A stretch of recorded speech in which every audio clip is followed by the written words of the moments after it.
Hello, this is Dave Mann. I thought it'd be interesting to put together something that described the ancestry of my hard-working and long-suffering great-grandmother, Emma Harris. Given the society and the generation she grew up in, and having a predisposition not to ask any questions of her elders, she'd have been unaware of much of her family history. I'm sure she'd have been amazed at some of the truths of her origins, not least the fact that some of them actually came from outside the Midlands. Without exception, Emma's children and grandchildren, many of which are known to me, speak very highly of this quiet and meek lady. She raised a family of 8 children to adulthood and was universally loved by her family. Like many of her contemporaries, she didn't have the easiest of lives at all. Despite me never having met her, I've always felt an affinity for her. She was born exactly 100 years before me, and in many ways was the reason I started researching our family history. This short video is intended to tell a little of her story, but then to reach back into specific areas of her family history. Hopefully by the end of it, it will show that even the meekest and mildest amongst us may have an interesting story to uncover. Emma spent the majority of her life at 110 Wellington Street, Winson Green in Birmingham. This picture of the Railway Inn on the corner of Wellington Street and Victoria Street was taken in 1971. This particular building having been demolished in 2005. Wellington Street today is home to several industrial units, yet in Emma's day it was a bustling and busy residential street. The street was populated with working families living hand to mouth. Their daily lives would have been a struggle, unlike most of us would experience today. Emma would have worked from dawn till dusk looking after her large family of 8 children, seen here in about 1920 in the back garden of 110 Wellington Street. In this picture, her husband Hugh John is shown wearing his hospital blues. He had variously worked in factories, despite his family trade being that of a blacksmith, and had also served in the British Army for many years. He was one of the first to volunteer for service when World War I broke out, despite him being 49 years old. His later years were dogged by ill health, so again Emma would have taken up much of the slack in caring for the family. Emma was born Emma Ross and married Hugh John Harris in October 1897 in Borsall Heath, Birmingham. They had met when Emma was working in a local shop and Hugh John was lodging in the flat above. Their first child, Emma Gertrude, was born in 1898, and she was followed by Dora Winifred in 1899, Lily in 1902, John Henry in 1903, William in 1905, James Leslie in 1908, Edna May in 1911 and Charles in 1914. Emma had grown up in the depths of rural Warwickshire, and she thought of Henley in Arden, just outside Stratford-upon-Avon, as her hometown. It was here that Emma and her brothers and sisters went to school, in the days when parents had to pay for the privilege. She walked across a number of fields to get to the Henley in Arden British School, and her school record shows that she did well, passing her tests every year to progress until she left to go into service. She was born on 10th of October 1873 to Henry Ross, a farm labourer, and his wife Ellen Gazy. She was the 6th of their 7 children. She had just one brother, John Thomas. Home was Hall End Farm, in one of the 2 labourers' cottages there. In the other, adjoining cottage, lived her mother's elder sister Anne and her husband John Hartles. Anne and John had a similar sized family of the same age, and the cousins all attended the local school together. As a farm labourer, Henry would also have struggled financially, and although many of us strive for the country lifestyle today, it was very different in Victorian England. Emma would recount to her children how the cottages were quite dilapidated, to the point where you could see through the walls in places, and there wouldn't have been much money available for heating. In fact, it was these conditions which probably contributed to the first tragedy in Emma's young life. Her mother Ellen had given birth to Emma's younger sister Ada in early 1876 when Emma was just 2 years old. In spring, Ada had died aged just a few months old. Whilst the family would still have been grieving for the loss of the youngest member of the family, Emma's mother Ellen passed away at the age of 34 on the 15th of July 1876. The cause of death was given as phthisis, which is an old term for pulmonary tuberculosis. This left Emma motherless at the age of 2.5. The only female influence she would have had throughout her early childhood, at least in terms of family, would have been her aunt Anne Hartles, who lived next door. Her mother's mother, Mary Gazy, had died in 1863, aged just 50, and her father's mother, Eliza Ross, lived just outside Worcester, 30 miles away. Eliza herself passed away in any case on New Year's Day 1879, when Emma had just turned 5. Her older sisters would have helped to support the family. In fact, there's a record of Emma's older sister, Eliza, or Lizzie, being asked to leave school early as she was needed at home, just after her mother had died. As for Henry Ross, he never remarried, continued working hard at various farms in the area, and engendered enough spirit into 2 of his children, his second daughter Mary Ann and his only son John Thomas, to emigrate to Canada. He died in 1910 at the age of 68 at the home of his 4th daughter, Esther Jane, known as Ginny. Hopefully by now it's very clear that Emma, although not unlike many of her contemporaries, had experienced hardship in abundance throughout her life. Sadly, she would have known no difference, but in terms of the family story, it wasn't always this way. Tracing part of her family back through the generations, through the Rosses of Hallow in Worcestershire and the Haggets of Evesham and Fladbury, we arrive at an unusually named family, the Angells of Cleve Prior. This is a small village just outside Evesham in Worcestershire. Even today the population is less than 1,000. We'll now look in some more detail at the Angells of Cleve Prior.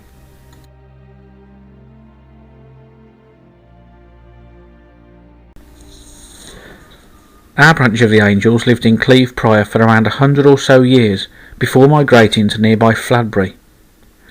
As we can see here, the Angell family's association with Cleve Prior started with the marriage of Thomas Angell and Anne Lilly, Emma's 6 great-grandparents. They married in Evesham on the 9th of November 1682 and almost immediately settled in Cleve Prior. Yet look closely and you will not find a corresponding christening for Thomas in Cleve Prior, Evesham or even the county of Worcestershire.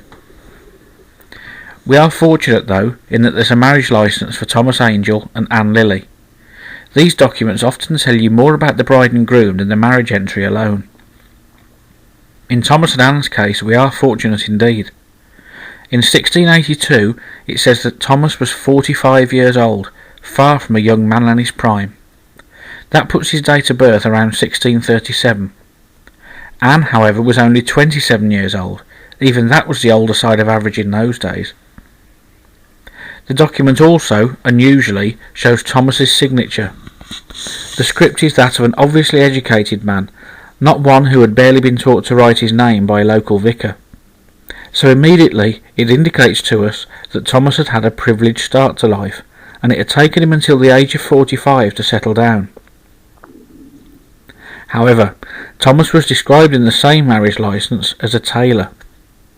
In the Worcestershire archives, we find that Thomas was apprenticed at Evesham to a John Wallis of the parish of St Vedast, Foster Lane in London. Again, Wallis was obviously a man of means if he had agents acting for him in other areas of the country. The apprenticeship indenture was for 7 years and was dated 1655 when Thomas was 18. Again, this is old by comparison to most other apprentices. Thomas's father must have been quite influential to convince someone to take on an 18-year-old as an apprentice, when there were plenty of other younger boys who may have been more compliant and suited to an apprenticeship. As a point of interest, it may or may not be the same John Wallis, but the National Archives in London holds a will for a John Wallis, merchant tailor of London, which was proved in 1695. It isn't until Thomas's burial record, the record of the end of his life, is seen, that the mystery of his origins is solved. Thomas's burial entry records that he is descended from Crowhurst in Surrey.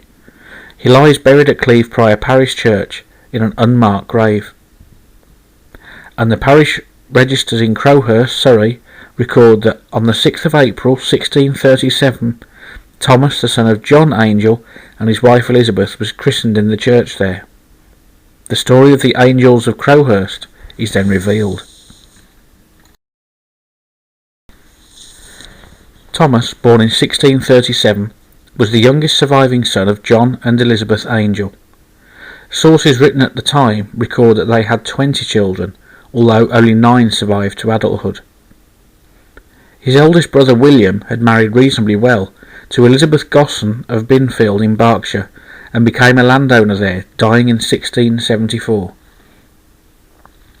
In fact, most of the other children had followed a similar path, the daughters marrying London merchants and the sons becoming merchants themselves, all through advantageous marriages. The most notable amongst the siblings was Justinian Angell, born in 1633, who married Elizabeth Scoldwell in 1665. Elizabeth was the daughter of John Scoldwell, who owned extensive lands in Lambeth, including Heathrow Manor, freehold and copyhold land in Lambeth Manor, and leasehold land in Stockwell. Justinian and Elizabeth had one surviving son, John. With the financial benefits the marriage brought, Justinian purchased land at the mouth of the River Humber, known as Spurn Point. King Charles II, not long after, was made aware of several bad losses of ships at the mouth of the Humber, which was affecting trade. Several shipowners made petition to Justinian and asked if he would consider erecting a pair of lighthouses there, so that such losses might be prevented. After negotiating a deal, which involved him being paid 1 farthing per ton for every ship that passed it, 2 lighthouses, a high and a low one, were constructed in 1674. It was customary at that time to build them in pairs, so that ships' masters could take bearings on both marks. Although the lighthouses gave service for 100 years or so, the Spurn Peninsula accumulated a vast amount of sand at its southern end, so that by 1776 they had become largely useless as navigational aids. As a point of interest, John Smeaton, who had built the third Eddystone lighthouse, was asked to replace Justinian's lighthouses at Spurn. John Scoldwell, when he died in 1679, left his lands following his wife's death to his 2 grandsons, Thomas Fox and John Angell, but arrangements were made between the 2 cousins so that most of the lands ended up in John's hands. This John died in 1750. However, in 1758 his copyhold land in Lambeth was seized because John's heir had failed to claim it. In actual fact, in 1733, John had already settled the land on his eldest son William, but William had died before his father. In 1764, John Angell Jr., the younger son, was admitted to the estate by the grace and favour of the lord of the manor. This John, who was a notable eccentric, penned a will which became the bane of several lawyers' lives. He died in 1784, and his estate became known over the years as the Angell Millions, as the right to them was never clearly established. In fact, Thomas Angell of Cleve Prior is shown as the ancestor of 2 of the claimants who staked a claim to the property in the 18th and 19th centuries.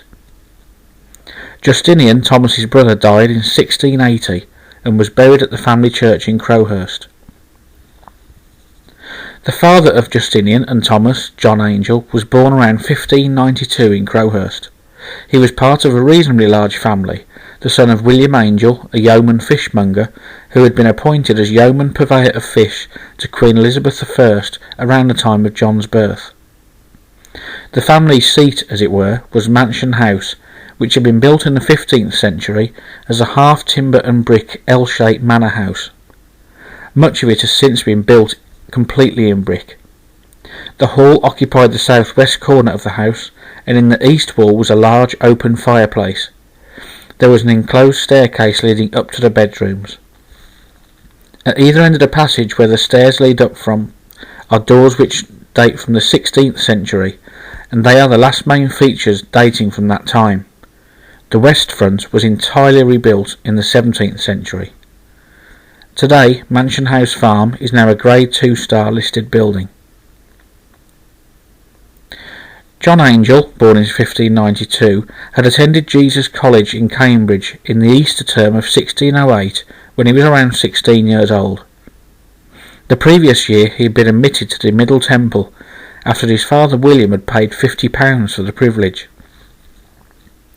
The Middle Temple is one of the 4 Inns of Court, the others being the Inner Temple, Gray's Inn and Lincoln's Inn. These institutions were exclusively entitled to call their members to the bar as barristers. But that wasn't the only favour that William bestowed upon John. William also purchased the reversionary portership of Windsor Castle for £150, which, to give you some idea, is the equivalent of the purchasing power of £21,000 today, giving him the honorary title of Supreme Janitor on the death of the current incumbent, Sir Richard Cox. In December 1613, to celebrate John's 21st birthday, William bought him the surveyorship of St Catherine's Hospital near the Tower of London for £70. This building was a medieval church and hospital which had been founded in 1148.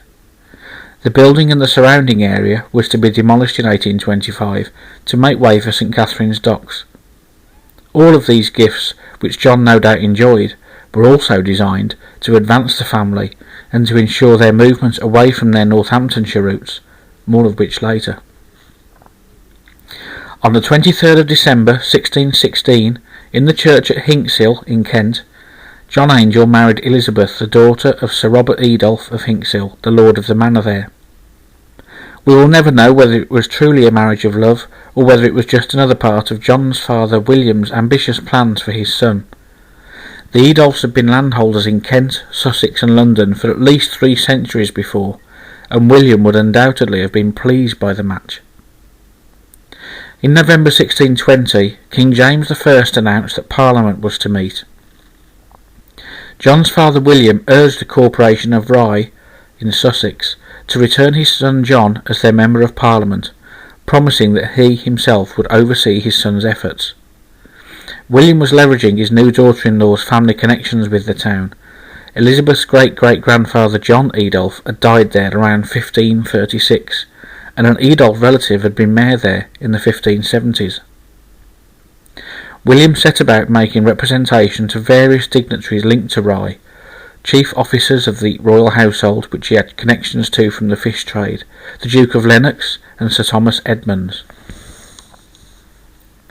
On Christmas Day 1620, William received the news that John had indeed been elected in his absence as Member of Parliament for Rye, and on the 1st of January 1621 his son took his oath.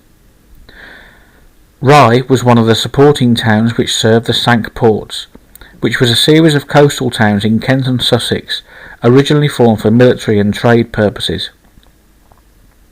Rye and Winchelsea are the 2 ancient towns, supporting the 5 ports of Hastings, New Romney, Hythe, Dover and Sandwich. There are also 7 other towns which are classed as limbs, which are Lydd, Folkestone, Faversham, Margate, Deal, Ramsgate, Britlingsea and Tenterden. But make no mistake, like many of his contemporaries, and similar you may say to today's Parliament, John was not an overly effective MP. He spoke only twice in his first Parliament. On the 16th of March 1621 he spoke on a case of disputed jurisdiction between the courts of Ward and Chancery. On the next day he moved to send for the abusive lawyer who had, in John's words, had in such irreverent manner laid injustice to the charge of so great a person as the Lord Chancellor, which was Francis Bacon. The second occasion was on the 1st of May that year, during a debate on a punishment suitable for the Catholic barrister Edward Floyd, who had disparaged the King's daughter and her husband. John agreed that he should be whipped, but added that he should also be gagged to keep him from crying and procuring pity. On the 13th of December 1623, Sir Richard Cox died, and John accordingly became the Supreme Janitor of Windsor Castle. The next election was by then fast approaching, and William again elected himself John's campaign manager, and made overtures to the Rye Corporation to re-elect his son. William claimed that John's previous election had been well approved of by the whole House of Commons in 1621, and that John should not be penalised for having failed to obtain the Harbour Improvements Bill for the town. As a final effort to convince them to re-elect his son, William said that if a solicitor was needed to brief John on the legislation required by the town of Rye, then he'd be happy to, in William's words, entertain him in my own house at bed and board, and every evening we all be together, may the better confer and consider of the best way to do you service. The corporation were persuaded by this, and John was again returned as MP in 1624. John spoke at various times within this Parliament, but only on very minor matters. Sadly for the town of Rye, they were again let down by John's efforts, and in 1625 John applied himself for re-election. He was supported by his uncle by marriage, John Halsey, but his father William, finally seeming to realise that John was no politician, remained conspicuously silent. John accordingly lost, and was replaced as the Rye MP by John Sackville. In 1629 William Angell, the fishmonger, John's father, died, and John inherited his father's shop in Billingsgate, London, the White Talbot Tavern next door, and a number of other estates. He already owned the Crowhurst estate, which was bestowed upon him at his marriage in 1616. He received £300 per annum from the estate, which has the equivalent purchasing power of around £45,000 a year today. However, in terms of his standing compared to the working man at the time, such an income would impress someone in 1629 as much as an income of £700,000 a year would impress someone today. Although John had inherited the Billingsgate properties, he quickly conveyed these to his younger brother James, who sold them on in 1634. Once his father had passed away, John was evidently content to give up public service and live quietly at Crowhurst. This, incidentally, is the yew tree outside Crowhurst Parish Church, dated as being 4,000 years old. Even though he was very well provided for financially, he had a large family, and by the time he wrote his will on the 10th of October 1669, he had little to leave to his surviving children, besides his blessing, praying that they may serve God entirely, love one another affectionately, and demean themselves justly. As with many noble families of the time, their fortunes would have been significantly depleted through the Civil War, in which Oliver Cromwell became Lord Protector. Just over a year after he wrote his will, on the 23rd of October 1670, John Angell died, aged 78, and was buried at Crowhurst, as he had wished, with little charge. Thinking about Thomas Angell, his younger son who had moved to Cleve Prior, perhaps it's not surprising that he had very little to rely on financially. The only thing John Angell did for his younger son was to use his connections in the city to secure him a trade. John himself had been fortunate in having the backing of his father, William. We will never know whether John appreciated his father's efforts. That's one thing most family history records won't tell you. William may have been an overbearing father, seeking advancement for himself and his family through negotiating marriages with eminent families in the area, keen to promote the Angell family as a worthy, landowning, successful family. He could, however, also have forced John into marrying Elizabeth Edolphe, giving him little opportunity to make a success of his own life, forcing him to sit for Parliament as an MP, despite his obvious lack of political skill. Alternatively, he may have been a loving father, only wanting the best for his children, and doing all he could to help them get on in life. We will never know. What we do know, however, is that William himself had had a humbler start in life than his children. He was born around 1563 in the parish of Peakirk in Northamptonshire, the son of Thomas Angell, a yeoman farmer, and Anne Harby of nearby Glinton. Seemingly seeking a better life for himself, he moved to the City of London, and on the 9th of December 1594 he became a member of the Fishmongers' Company. He was later admitted to the livery of the Fishmongers' Company, and 3 years after that he became a member of the Fishmongers' Court of Assistants, eventually becoming Warden of the Fishmongers' Company. He married Joan Povey, the daughter of John Povey of Newgate in London, who was a member of the Embroiderers' Guild, and William and Joan had a large family of 11 children. During the time his children were being born, William advanced himself by becoming Sergeant of the Catery to both King James I and King Charles I. He also became the Chief Supervisor and Warden of all fisheries of Great Britain for the monarchy. He was granted his own coat of arms on the 1st of May 1614. William ensured that all of his children made good marriages. As well as John, he had the following children. Elizabeth, born around 1590. In 1606 in London, she married William Watts, a contemporary of her brother John at the Middle Temple, and the son of Sir John Watts, a veteran of the Spanish Armada. She was widowed in 1613, but was quickly married again to a John Haywood. As part of the marriage agreement which both William Angell and John Angell had helped to broker, Elizabeth was granted certain lands for life, and she died in 1649. Elizabeth's eldest son, Sir William Haywood, inherited Tandridge Hall in Surrey and was Member of Parliament for Bletchingley in 1661. James, who inherited William's Billingsgate properties from his father via his elder brother John, married Anne Elliot in 1624, the daughter of Daniel Elliot, a local merchant draper. James died relatively young in Enfield, Middlesex, in 1638. Robert Angell was the next son, who inherited his father William's title of Sergeant of the Catery. The title meant the individual in the royal household charged with purchasing supplies from approved purveyors of foodstuffs. The catery was a room or area where the food was stored. He married a Frances Gregory in 1632 in Westminster and died in 1684.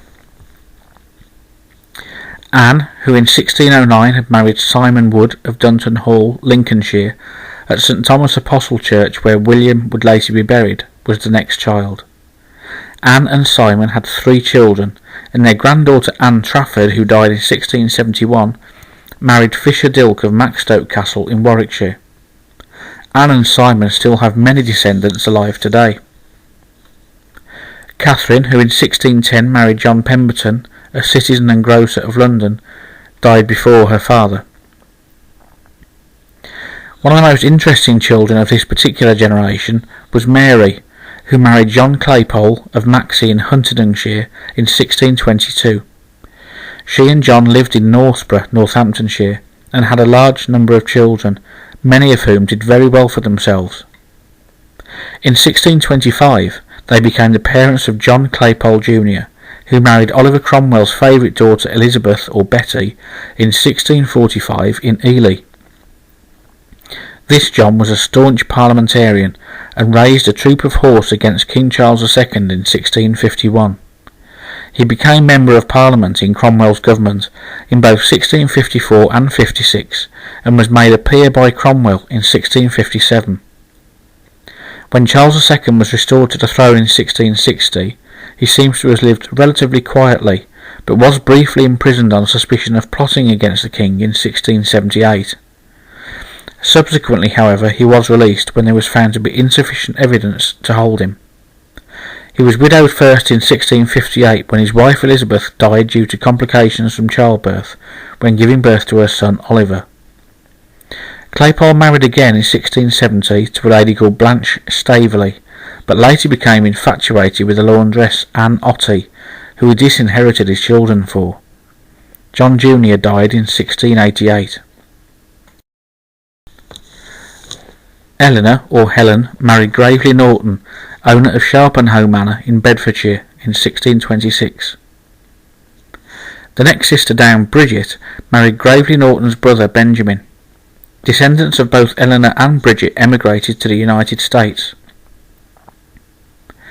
The next sister was Joyce, who in 1608 had married a gentleman called Francis Greenose, and finally Martha, the youngest, married Dr. William Lucy in 1628 in London. Dr. Lucy was the son of Sir Thomas Lucy, who had famously once allegedly reprimanded a young William Shakespeare for poaching on his Charlcote estate. Dr. William Lucy was a clergyman in various parishes, including Burghclere and Highclere in Hampshire. Between 1660 and 1677, Dr. William was the Bishop of St David's in Brecon, Wales. There is a monument to Martha at Christ College Chapel, Lanfays in Brecon, which states that she was a dutiful daughter, loving wife, and careful of her children. I suspect in that order, given her ambitious father's plans for his children. Martha died in 1674, predeceasing her husband by 3 years. As for William Angell the fishmonger, he was widowed first in 1608, when Joan died after complications from giving birth to their daughter Martha. He went on to marry Elizabeth Hudson, a widow, who died in 1624. As we know, William himself then died in 1629, possibly of the plague, and was buried in St Thomas Apostle Church in London. This particular church was destroyed in the Great Fire in 1666 and was never rebuilt. We know very little about William's father Thomas, who died in 1581, only that this Thomas was the son of Robert Angell, who had died in Peakirk in 1568. There are many rumours about the origins of this Robert, that he was from Switzerland, and most amazingly that he was a veteran of the Battle of Bosworth, which had taken place in 1485. That was 83 years before our Robert had died, so he was either a very old man when he died, or it's just a myth. So that is the story of one of Emma's ancestral lines. We have the lords of the manor, a family who owned their own church, a Cromwellian soldier who married Cromwell's favourite daughter, a bishop of St David's, a pushy father who was the ancestor of hundreds of people who made good, and generally a family who rarely worried about money and had privileged lifestyles.